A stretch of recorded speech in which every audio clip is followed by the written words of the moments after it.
Face à la montée inquiétante de l'orpaillage clandestin, le sous-préfet de Pakwabo, Sigbe Gbadé Donatien, a lancé une riposte proactive.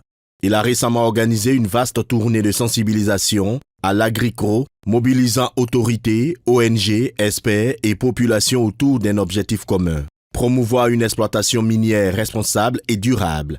À 17 km du centre de la sous-préfecture, les habitants ont répondu présents pour dire non à l'orpaillage illégal. Les discussions ont porté sur les dégâts environnementaux, les dangers sanitaires liés à l'usage du mercure et du cyanure, ainsi que sur les pistes de solutions pour une exploitation plus respectueuse. À l'issue de cette campagne, 15 leaders d'opinion ont été désignés comme points focaux pour lutter efficacement contre l'orpaillage illégal dans la région.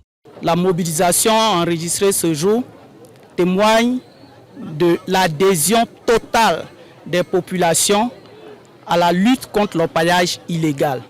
Et les différents messages qui ont été livrés ce matin sont l'expression d'une population qui veut rompre avec l'orpaillage illégal pour une exploitation rationnelle, pour une exploitation minière responsable, pour une exploitation minière durable. Le processus actuellement, c'est que les artisans eux-mêmes savent qu'ils sont dans l'illégalité, qu'ils doivent rentrer dans la légalité. C'est un point. De deux, aujourd'hui, avec l'accompagnement que nous faisons sur les terrains, aujourd'hui, les artisans savent que les dangers liés aux produits chimiques, surtout le mercure. Nous accompagnons toujours à les sensibiliser, à éradiquer leurs pratiques et de rentrer dans les bonnes pratiques minières qui est recommandée par la législation minière.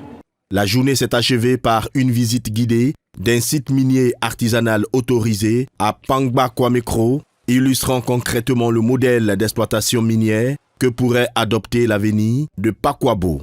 Nous sommes en phase artisanale. À l'artisanal, c'est carrément les petits moyens, c'est-à-dire on extrait à la main.